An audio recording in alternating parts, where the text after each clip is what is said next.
Por encima de todo, somos personas. Con el juego limpio ganamos todo. Juegas con deportividad. Y respeta al contrario y a tus compañeros. No importa el sexo, la nacionalidad o la religión. Yo, igual que tú, juego limpio. Diputación de Córdoba. Restaurante El Artista patrocina Sentir Cofrade.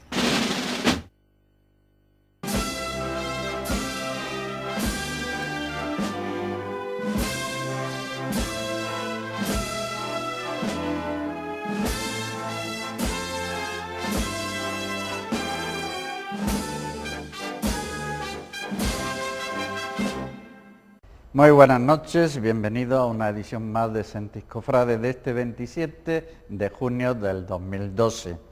La parroquia de San Pelagio celebraba días pasados culto en honor al titular de la parroquia, pero también, queridos amigos, ocurrieron otras cosas en el mundo cofrade cordobés que se lo mostramos ya en el sumario de hoy. La Hermandad de la Misericordia celebra su verbena popular para recaudar fondos en beneficio de Cáritas parroquiales. La Hermandad del Descendimiento culmina los actos celebrativos de su 75 aniversario fundacional con la celebración de una Eucaristía de Acción de Gracia. Feligreses de la parroquia de San Vicente Ferrer y miembros de la Prohermandad organizaron la primera salida procesional de la custodia parroquial. Hoy visita Sentir Cofrade el delegado diocesano de Hermandad y Cofradías, Pedro Soldado Barrios.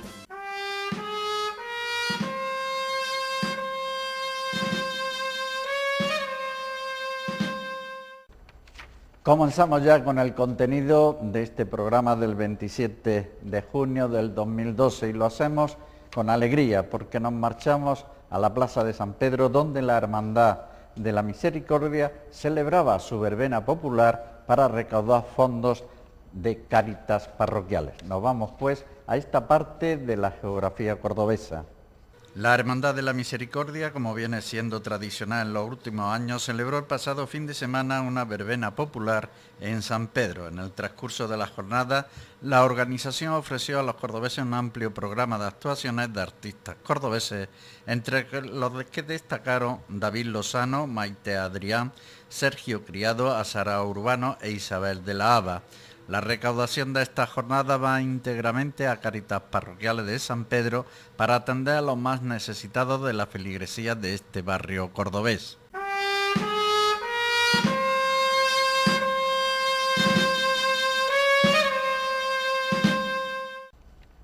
Desde el lugar donde le hemos mostrado ese ambiente festivo de San Pedro, nuestras cámaras se marcharon a otro lugar de Córdoba, concretamente al barrio del Campo de la Verdad, porque en la parroquia de San José y Espíritu Santo tenía lugar la clausura del 75 aniversario fundacional de la Hermandad del Descendimiento.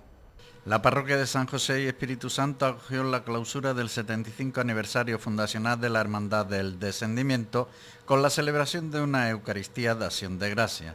El acto eucarístico estuvo presidido por el párroco y conciliario de la cofradía, el canónigo Pedro Soldado Barrios. Tras un año de celebraciones culturales, de culto y sociales, en el que han destacado de forma especial los cultos en honor a los titulares, el Vía Crucis de las Hermandades Cordobesas, presidido por la imagen del Santísimo Cristo del Descendimiento, y el pregón pronunciado por el teniente alcalde del Excelentísimo Ayuntamiento, Luis Martín, entre otros. La Hermandad ha querido culminar este acontecimiento con la exposición de sus sagrados titulares en solemne besapiés y besamanos. Y miembros de Junta de Gobierno que han mantenido viva esta hermandad a lo largo de 75 años. Nuestra celebración de la Eucaristía de esta tarde cierra la celebración de este año que ha tenido lugar y que ha llevado a cabo con toda solemnidad la hermandad con motivo del 75 aniversario de su elección canónica.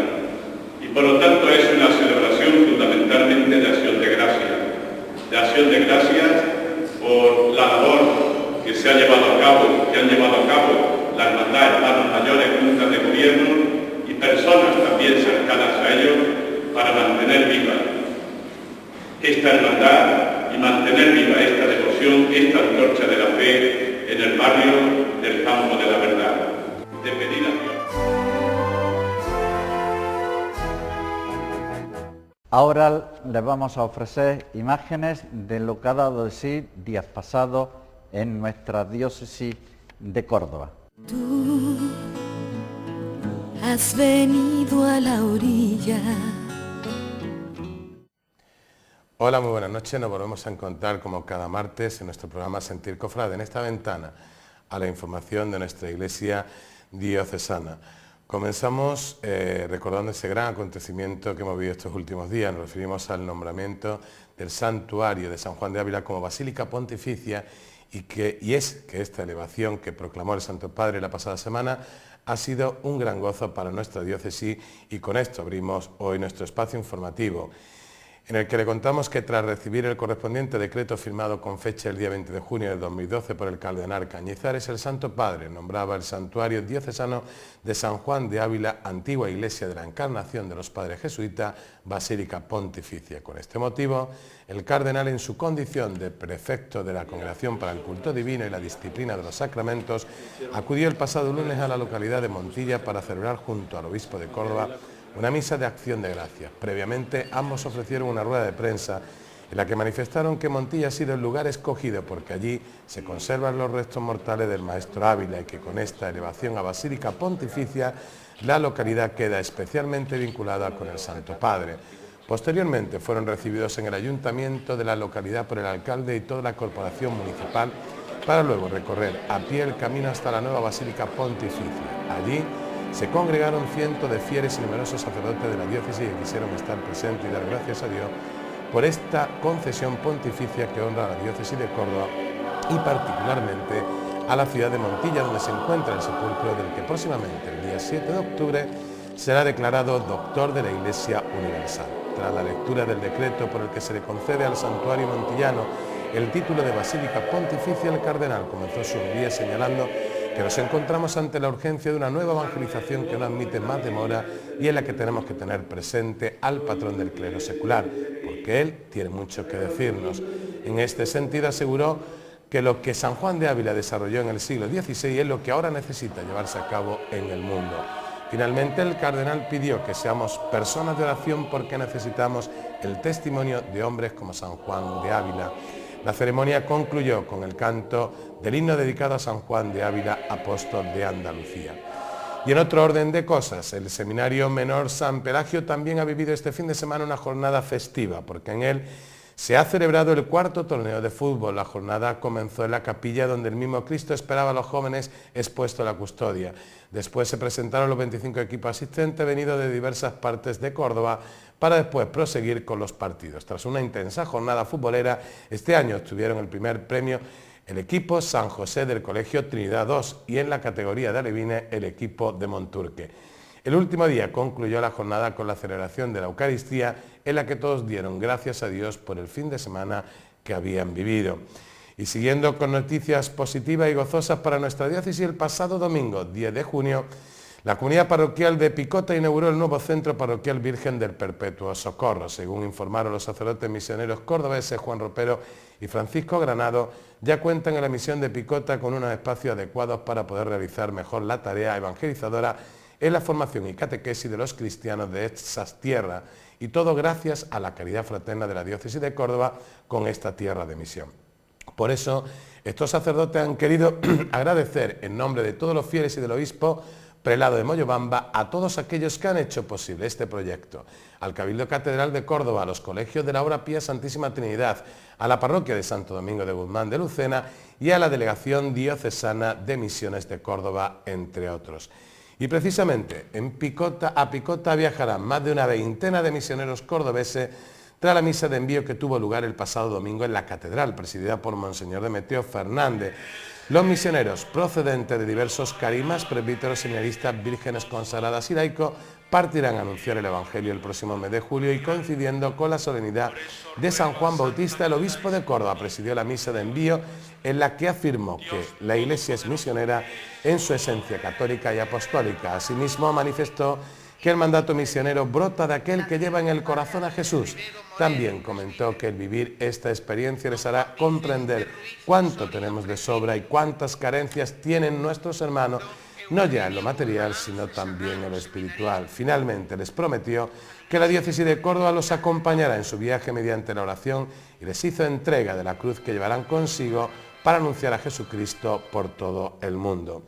Y por último, les contamos otro acontecimiento vivido el sábado 16 de junio en la diócesis, como fue el encuentro de niños de primera comunión y la jornada eucarística diocesana, una intensa jornada de actividades en torno a Jesús sacramentado. El día comenzó con la celebración del encuentro de niños de primera comunión, un acto organizado por la Acción Católica, al que asistieron más de 300 niños venidos desde diversos puntos de la diócesis de Córdoba. Los chicos se congregaron en el patio de los Naranjos y allí fueron recibidos por el señor obispo. A continuación, participaron en la Eucaristía y al término de esta los chicos disfrutaron de distintas actividades como una visita guiada a la catedral, la proyección de un vídeo en el Palacio Episcopal y una ceremonia ante el Santísimo en el Seminario Mayor. Por la tarde, los distintos grupos apostólicos de la diócesis se reunieron en distintos puntos de la ciudad para hacer balance del curso y seguidamente acudieron a la celebración de la octava del Corpus en la catedral.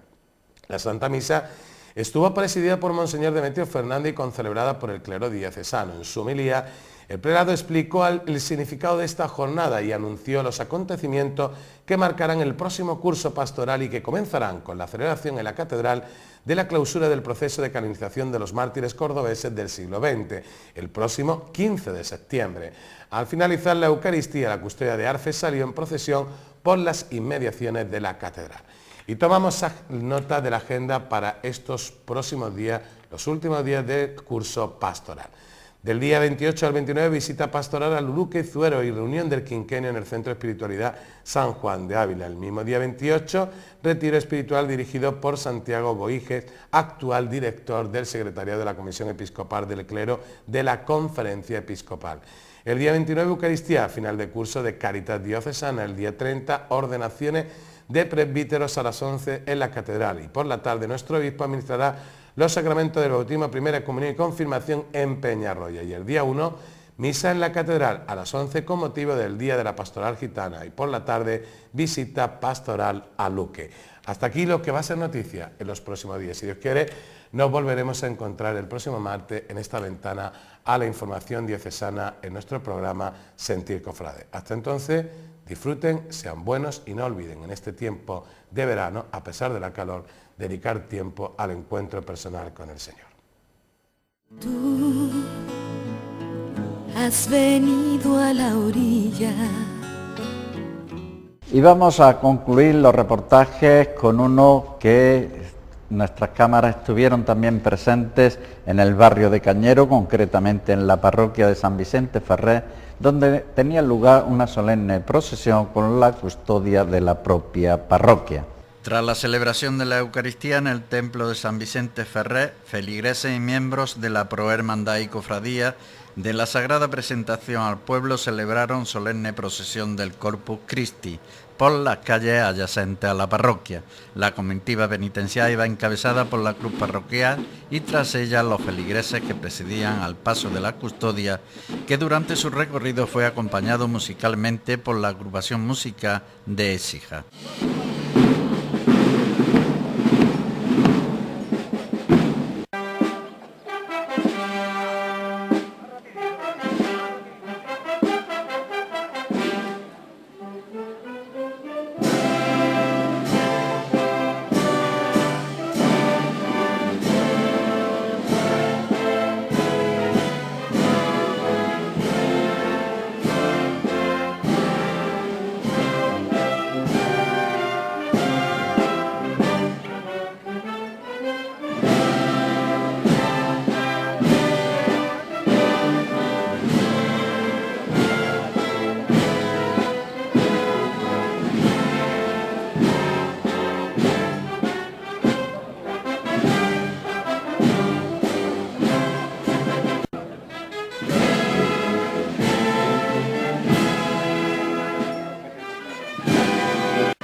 Abandonamos el estudio de PTV Córdoba para desplazarnos a otro lugar, concretamente al despacho del delegado diocesano de Hermandad y Cofradía, Pedro Soldado Barrios, para charlar con él de los últimos acontecimientos del mundo cofrade cordobés. Como decíamos en nuestro estudio, nos hemos desplazado al despacho del delegado diocesano de Hermandad y Cofradía, el canónigo don Pedro Soldado Barrios. Don Pedro, muchas gracias por acogernos una vez más en tu despacho. Buenas tardes y gracias a vosotros por venir aquí de nuevo a vuestra casa. Acabas de finalizar ese plan pastoral de 4 años, si nos puede hacer un balance de ellos. Bueno, pues el plan pastoral, como sabemos, ha tenido una vigencia de 3 años y afecta a todos los estamentos de nuestra diócesis y por ende también le afecta a la Hermandad y Cofradía. Hemos culminado el año de la Eucaristía, pero fundamentalmente con un apartado, con este último, podemos decir, vertiente de la Eucaristía como compromiso y llamada a la acción social, ¿no? Yo creo que en estos 3 años yo mismo he ido transmitiendo a las hermandades aspectos fundamentales que teníamos que tener en cuenta y que tenían que tener en cuenta particularmente la hermandad y la Junta de Gobierno para hacérselas llegar a la base, a lo que son los hermanos de cada una de nuestras hermandades y cofradías, ¿no?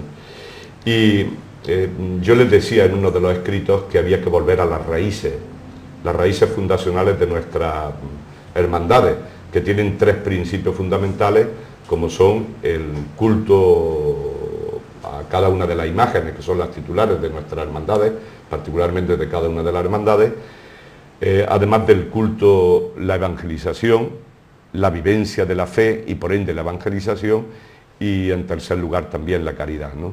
Creo que tiene que ver con la Eucaristía, con este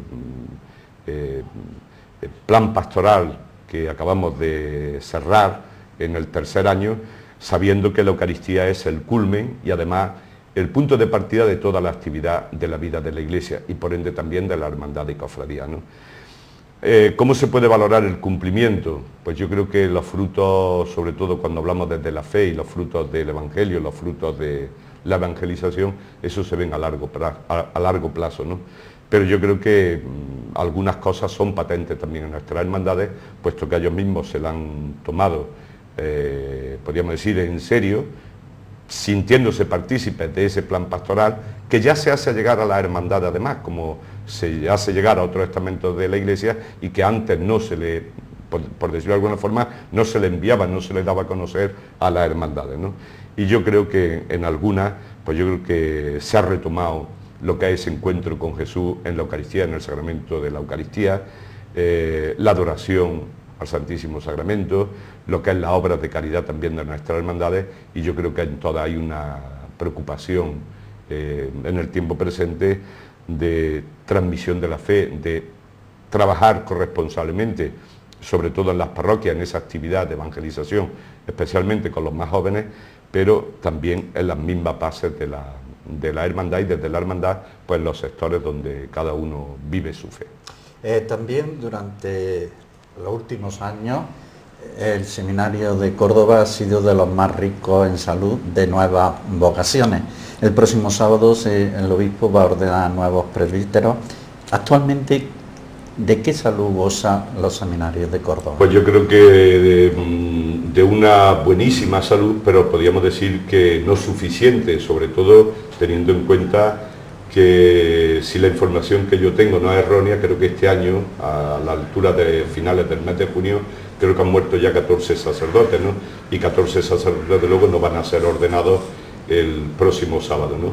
Pero independientemente de esto que acabo de decir y comparativamente hablando con otras o con la gran mayoría de las diócesis de Córdoba, el Seminario de Córdoba goza de buenísima salud, ¿no? Son 30 y tantos alumnos los que hay en el Seminario Mayor, de los que yo me siento también partícipe, puesto que les doy clase en 5º y 6º de carrera.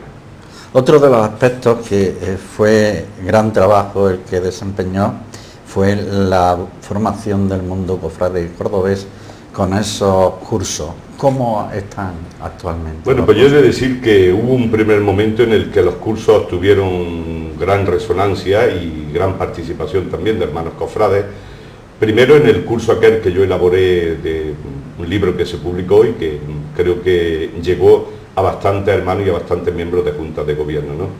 Luego se puso en marcha el Instituto de Ciencias Religiosas, Beata Victoria Díez, y se siguen impartiendo cursos de formación cofrade, ¿no? Cursos que van en torno a la formación cristiana, en torno a la formación de la fe, pero también con aspectos específicos del mundo cofrade, ¿no? Y ha habido cursos que ha tenido una gran aceptación, en torno de unos 40 a 45 alumnos, y ahora parece que está un poco en declive también, con lo cual yo invito a que no solamente a hermanos mayores y miembros de Junta de Gobierno, sino a cualquier hermano de cualquier hermandad, pues que esos cursos están abiertos para todos. Una pregunta es preceptiva que la haga, y es que generalmente en este mes de junio, a primeros de julio, suele haber cambios en el obispado en cuanto a canónigos, en cuanto a párrocos. ¿Tiene conocimiento Pedro Soldado de que van a existir esos movimientos? Siempre hay algún cambio que tiene a bien hacer el obispo, que es al que le corresponde a su Junta de Gobierno, ¿no? Pero no sé ahora mismo qué cambios va a haber.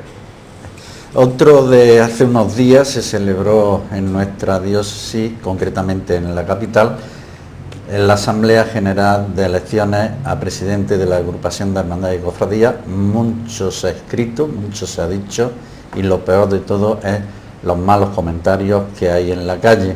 ¿Nos puede aclarar un poco qué medida va a tomar el obispado y más concretamente el delegado del informe que dé el delegado diocesano para las próximas elecciones en el mes de septiembre? Bueno, efectivamente ha habido elecciones a presidente de la agrupación de Hermandades y Cofradías y se puede sacar una conclusión muy rápida y muy clara para que la entienda todo el mundo, ¿no? Y es que nosotros nos regimos por unos estatutos, ¿eh? Las hermandades y cofradías tienen sus propios estatutos a raíz de un estatuto marco que sirve de modelo para los demás estatutos, y luego existen las agrupaciones de hermandades y cofradías, no solamente las de Córdoba, sino también en muchísimos pueblos de nuestra diócesis, y que se rigen por sus propios estatutos. Y por lo tanto he de decir que no hay un estatuto marco para las agrupaciones de hermandades y cofradías, ¿no? Una cosa es el estatuto marco y los estatutos de las hermandades, y otra cosa son los estatutos que tienen las propias agrupaciones de hermandades y cofradías. Y como decía al principio, aquí se puede sacar una conclusión muy clara y muy nítida para todo el mundo, y es que con arreglo a los estatutos de la agrupación de hermandades y cofradías, habiendo dos candidatos, ninguno de los dos candidatos ha sacado la mayoría suficiente, en este caso sería la mayoría absoluta del pleno de hermanos mayores, no ha sacado la mayoría absoluta, y por lo tanto, después de llevar a cabo esas dos votaciones, pues ahora mismo el presidente que había, pues está efectivamente de presidente de la agrupación de hermandades y cofradías en funciones, a expensas de que se celebre una segunda votación que, como bien me has dicho, será en torno a la primera quincena de septiembre. Uno de los aspectos es la convocatoria, esas nuevas convocatorias. ¿Las fechas serán por parte, las pondrá el obispado o la agrupación de cofradías?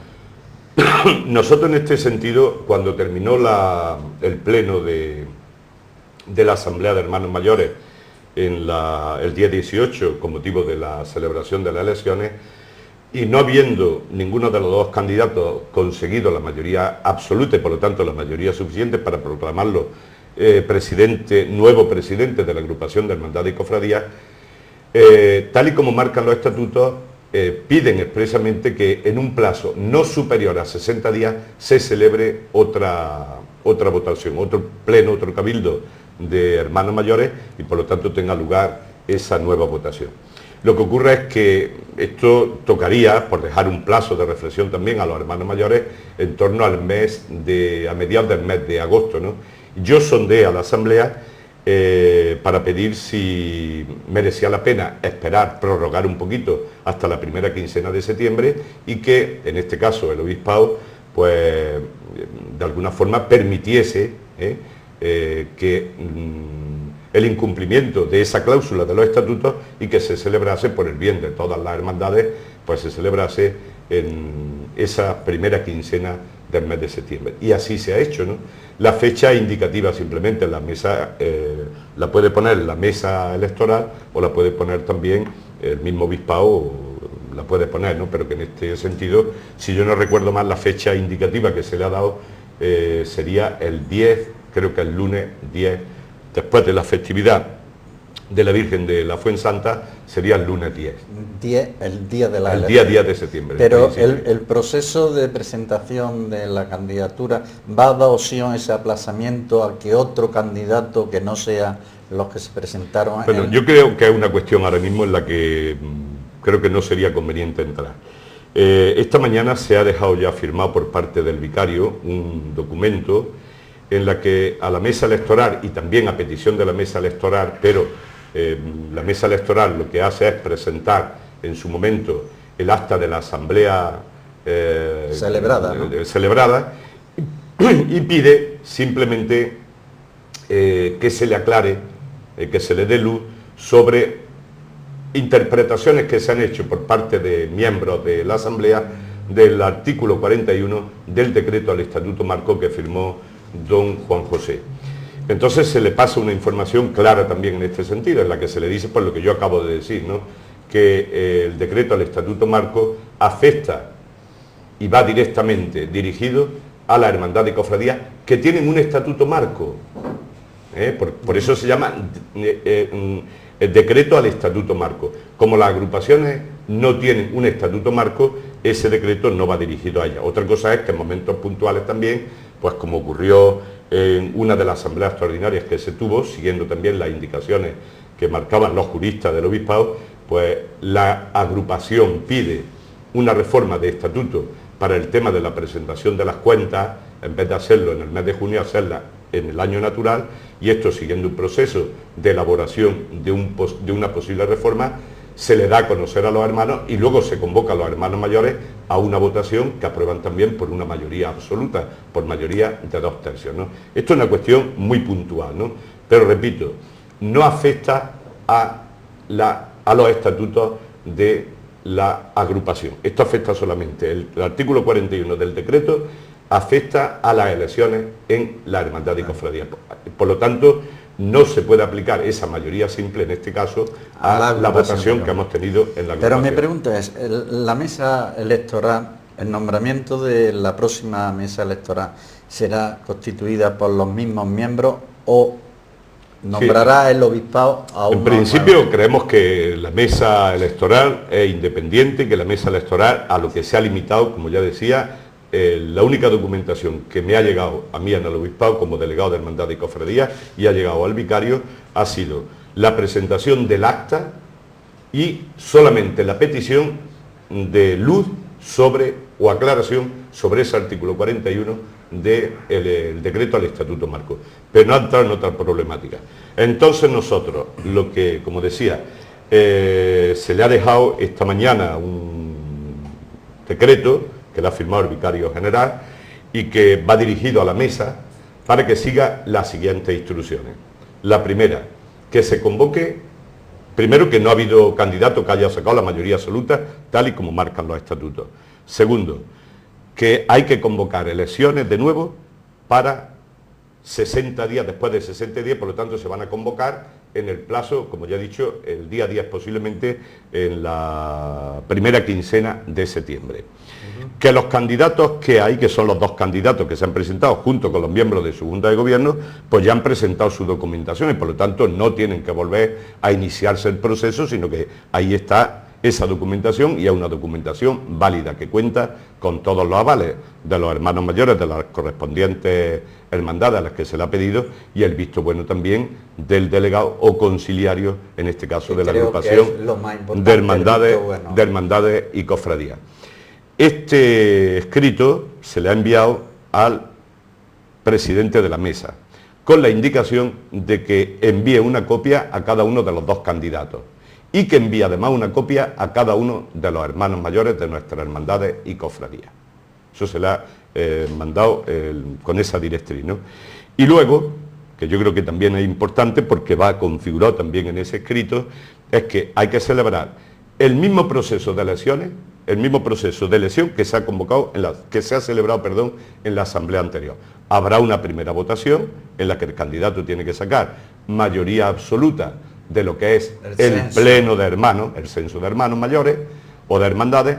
En la segunda votación, mayoría absoluta de los presentes, y si en la segunda votación no saliese la mayoría, pues entonces quiere decir que saldría elegido, y aquí se aplicaría el canon 119 del Código, 419, perdón, del Código de Derecho Canónico, en el que, habiendo empate, nos dice, sería el candidato de mayor edad, o el candidato, si no hubiese empate, que sacase más votos. O sea, ahí sí que se podría aplicar el tema de la mayoría simple. En, repito, tercera votación.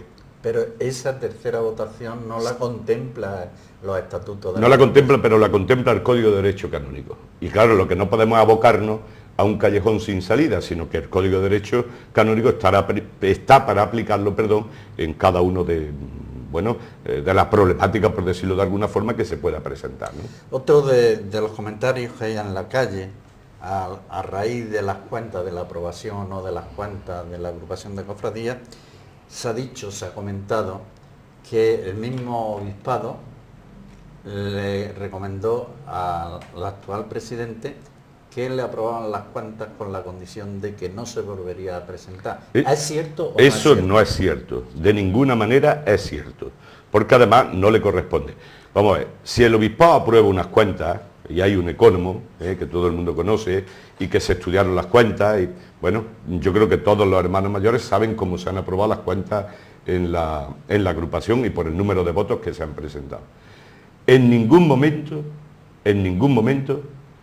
se le manda ningún tipo de escrito al presidente de la agrupación en la que se le dice esto que me acaba de decir, o sea que se le aprueban con la condición de que él no se presente. Eso sería, como decía, estamos haciendo una trampa, te la aprobamos sí, porque la has hecho fatal, pero no te vuelva a presentar. No, si las cuentas se aprueban es porque las cuentas están para aprobarlas.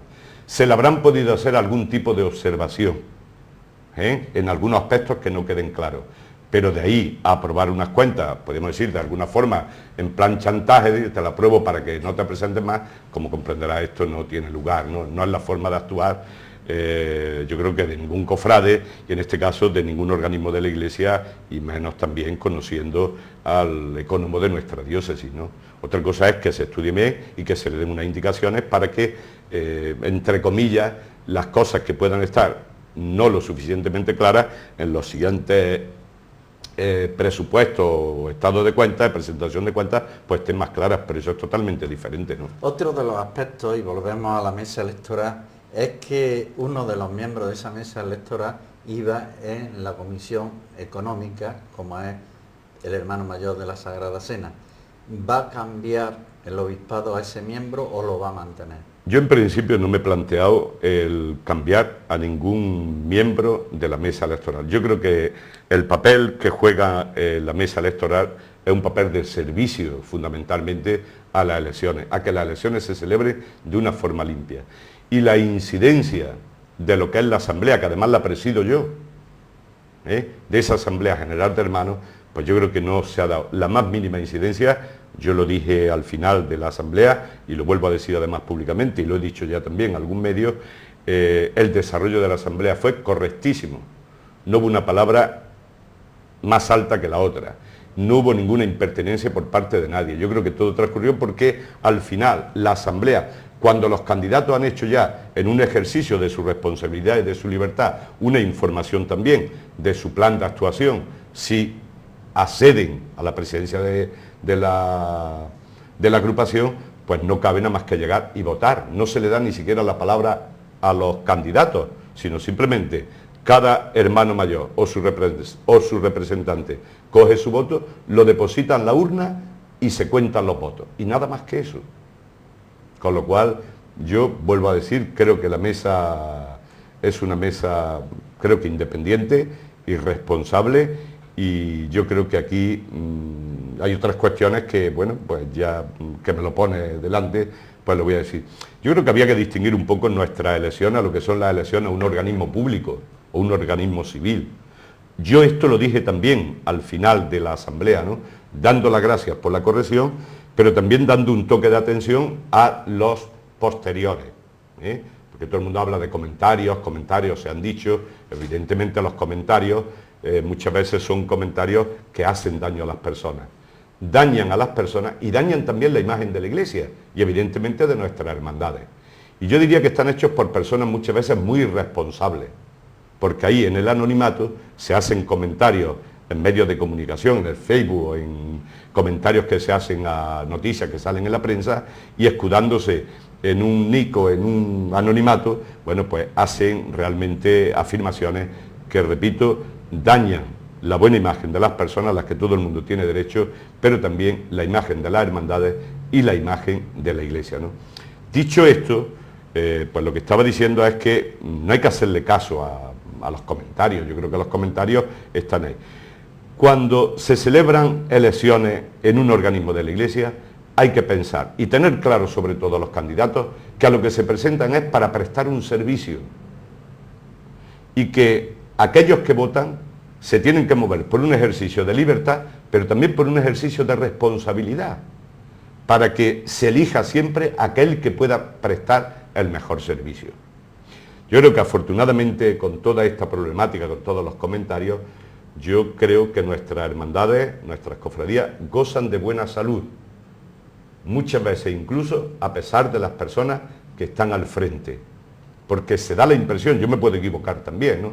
Da la impresión de muchas veces se busca lo que es el estatus social, el estar en una situación en la que uno de alguna forma se dé a conocer, los demás se fijan en él, ¿no? Y creo que en la Iglesia se presta un servicio, y un servicio precisamente no un servirse y no para figurar, efectivamente, ¿no? Y por eso creo yo que nuestras hermandades, afortunadamente, gozan de buena salud, yo diría que en todos los sentidos, y que nuestros hermanos mayores, ellos hacen un ejercicio siempre de responsabilidad, mirando por el bien de su hermandad, mirando por el bien de sus hermanos y mirando por el bien de la Iglesia, ¿no? Y como lo siguen haciendo, yo creo que, bueno, pues la Iglesia a veces tiene que intervenir en un momento determinado, cuando parece que se ha llegado a un callejón que no tiene salida, y lo que hay que confiar también es la imparcialidad de la Iglesia en este sentido y llevar a cabo los estatutos por los que nos regimos todos. Las hermandades por sus estatutos, las agrupaciones por los suyos y la Iglesia entera, de la que forman parte también nuestras hermandades y cofradías, por el Código de Derecho Canónico, que al fin y al cabo es un instrumento que lo tenemos delante ahí y que nos sirve ¿para qué? Para cuando hay fundamentalmente algún tipo de conflicto, para ayudarnos a resolverlo. Y hay que confiar. La Iglesia tiene expertos en este sentido, pues que actúan y actuamos con imparcialidad, buscando siempre el bien de las personas, pero sobre todo el bien de la Iglesia, que creo que muchas veces se olvida. Y no son unas elecciones a un organismo público en la que vale todo, como se demuestra también. No son elecciones a ayuntamiento, ni son elecciones a la Junta de Andalucía, ni son elecciones al Parlamento, sino que son elecciones para prestar un servicio a la Iglesia. Y un servicio, como bien sabemos, que no se paga, es un servicio gratuito, por lo tanto es un servicio con mayúsculas. Y ya muy rápidamente, Pedro, finalmente, si sale un tercer candidato, ¿se admite? Pues yo creo que eso habría que verlo. Es una cuestión que yo no me he parado a estudiar, una cuestión que yo no me he parado a estudiar ahora mismo, que no lo hemos estudiado y que contemplamos que ahora mismo, tal y como están las cosas, lo que hay que brindar es una salida a estos dos candidatos, con lo cual, bueno, pues con estas medidas que se han tomado y esas puertas que se han abierto con las indicaciones que se le han mandado a la mesa electoral, pues pensamos que esto puede solucionarse, ¿no? Y tener pronto un nuevo presidente de la agrupación de hermandad y cofradía, que puede ser el que había, porque tiene derecho a sus 4 años siguientes, por eso se presenta, o un nuevo candidato, o un total nuevo candidato, ¿no? Que sería el otro candidato, Francisco San Miguel. Pues muchas gracias, don Pedro, por acogernos una vez más en su despacho, y creo que ha quedado claro todo el proceso de la nueva convocatoria a la presidencia de la agrupación de hermandad y cofradía. Muchas gracias. A vosotros, como siempre. Y nosotros vamos a terminar aquí, pero antes, como siempre, en nuestro programa le vamos a ofrecer la información cofrade en nuestra agenda. ¡Feliz semana!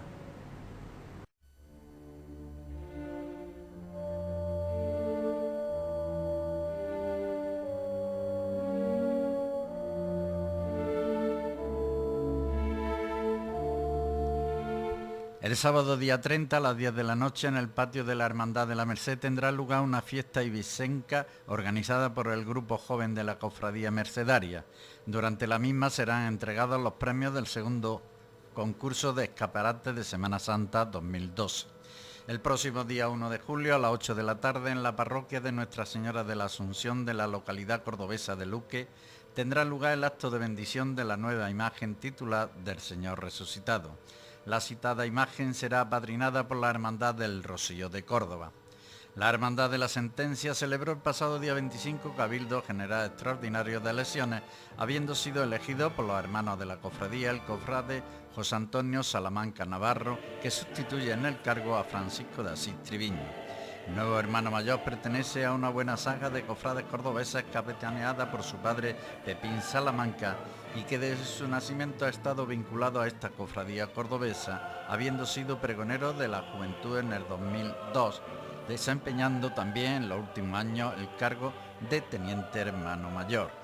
Desde Sentir Cofrade le deseamos toda la suerte del mundo para el desempeño de su nuevo cargo y que será ratificado por la autoridad eclesiástica.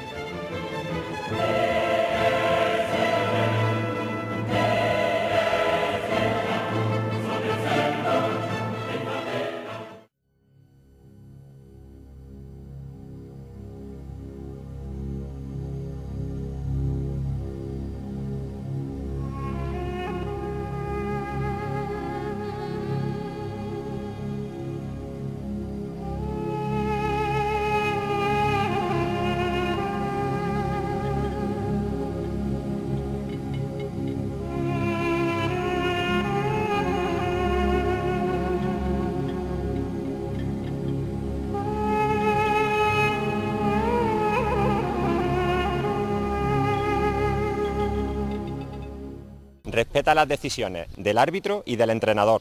Anima a las compañeras. Conoce las reglas y facilita el juego. Implícate, esfuérzate y juega limpio. Yo igual que tú, juego limpio. Diputación de Córdoba.